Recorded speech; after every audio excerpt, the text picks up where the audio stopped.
Some updates first before we go into the Shmita. The ISIS phenomenon, caliphate, I just found out last few days, intends to set up a 10-nation federation. And there is a review of prophecy concerning the 10-nation being warned in the last days. There's a rethinking whether it refers to Europe or the 10-nation caliphate of the extremist Islamic world. So this would be the caliphate if the ISIS would have its way.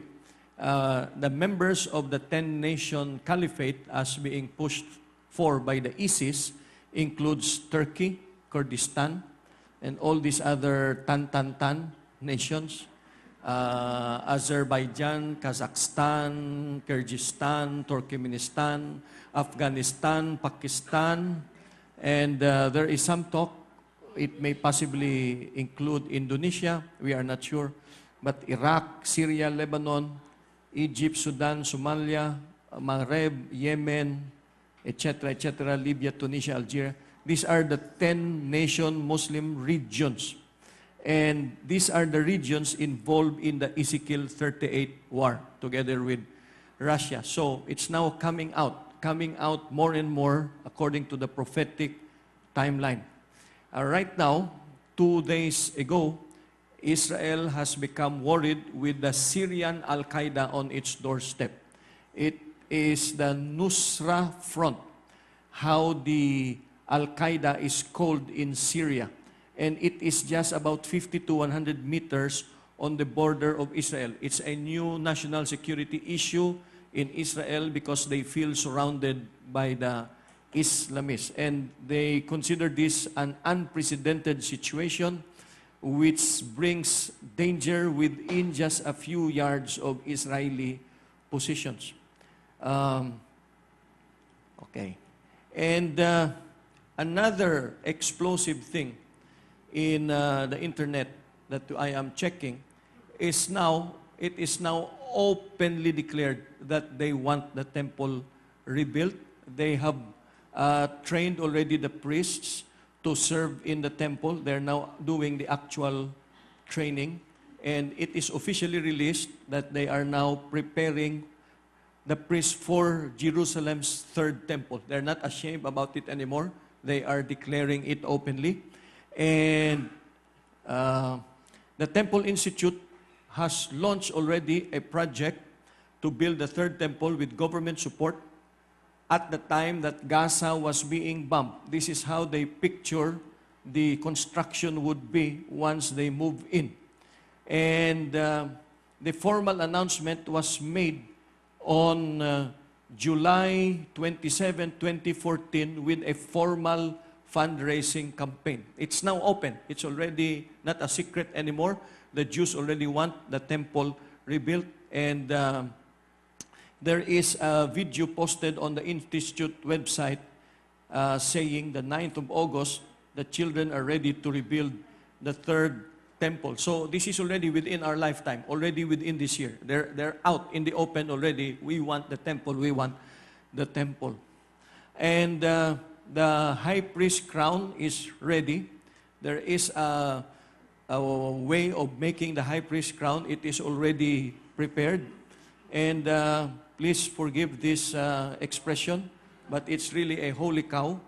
It's really holy cow because the law requires a red heifer to be offered when the temple is dedicated. This is the cow already. This is taken from Texas. It has already passed the strictest criteria of the rabbis. It must never have been yoked to work. It must never have mated. It must be completely red. And this is now ready for dedication of the temple because a temple can be dedicated only upon the sacrifice of a red cow known as a heifer. So they already are prepared. Another interesting thing that I monitor in the internet is the human microchip implant will become not optional. Soon, it will not become not optional. In other words, it will be mandatory very soon. They are now producing an NGI, a Next Generation ID. This was announced as of August 2014. All IDs will be required now to have microchips. And they're just going to know where you are and what you do in everything with what you do with your life. Another interesting thing is that the United Nations is building a world police force in the name of peace and national security. And a trend in the United States, which is disturbing, is a new policy of arming police with war gears. They expect the times to call for citizens uprising. I do not know why, but they are now arming policemen with implements and machinery reserved only for full-blown battle. And that is a trend now. There is also a warning that towards the end of this year, there shall be major storms. Wrong spelling. There will be major storms, but I wrote in my presentation in their hemisphere because I am claiming that it will not land in the Philippines. So that is what they are saying. By the way, do you notice in the past few months, I have personally counted already around 12 LPAs and storms that cannot materialize. Have you noticed that? They are being announced, LPAs, storms, but they do not enter the land, they do not make landfall. And it, to me, is a very wonderful affirmation that the Lord has listened to our prayer in the feast of Passover, and He has complied with His own pronouncement of the 7 blessings that He will give to a people who gather in solemn assembly in the feast of Passover. One of them is protecting the land, so He is doing that. There is continuing animal deaths in the year 2014. If you Google it, there's just so much, so you know that already. It is one of the strongest signs of the end times, Hosea chapter 4, verse 3, about animals just being killed without reason because of immorality in the land. And the prophet Hosea says, one sign that you will know that the Lord disapproves strongly of the moral order of the world is when you see animals dying. There is now a move to control internet. This is a move in the United Nations. They will control, meaning to say, there will be a system that the world government will know whom you are connecting with through Facebook, Twitter, internet, and they will track you and they will know what you are talking about, etc., etc., all for world peace and security. So there is now that trend. Here is one shocking thing in the United Kingdom. The UK Education Secretary, Nancy Morgan, say that Christian teachings on creationism will be banned in kinder schools because it is extremist. They are moving towards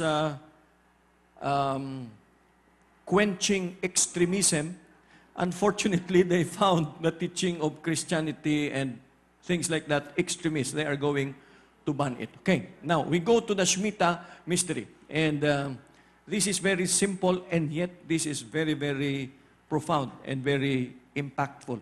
And I am presenting this, I believe, by the Spirit of the Lord to help us assimilate everything that we have learned in the past 6 or 7 days that we spent with Brother Dennis, even the report of Brother Butch, put it in a framework of God's sense of timing.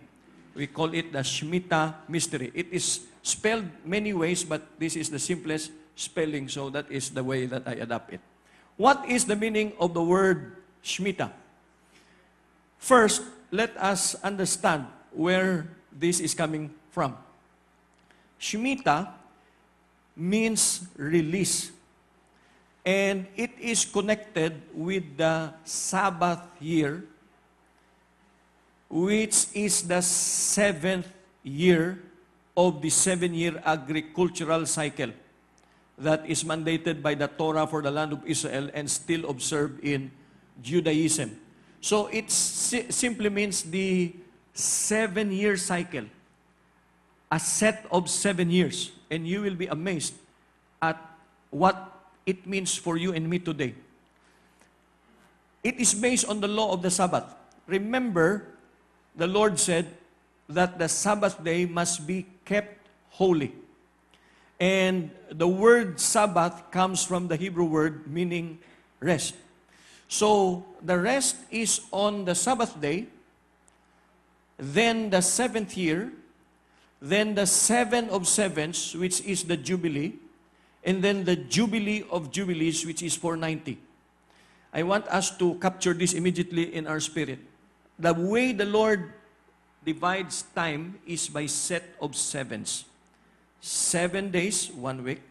7th year, 7 sevens, Jubilee, and Jubilee of Jubilees, which is Daniel's number in Daniel 9, which is a set of 490.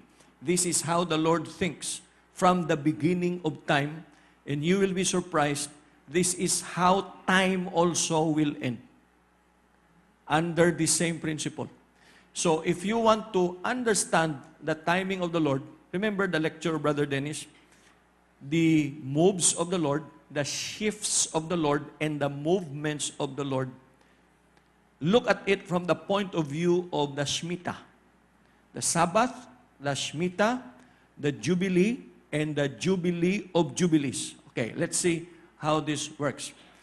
God established the foundation of the Shmita in Genesis 2:2.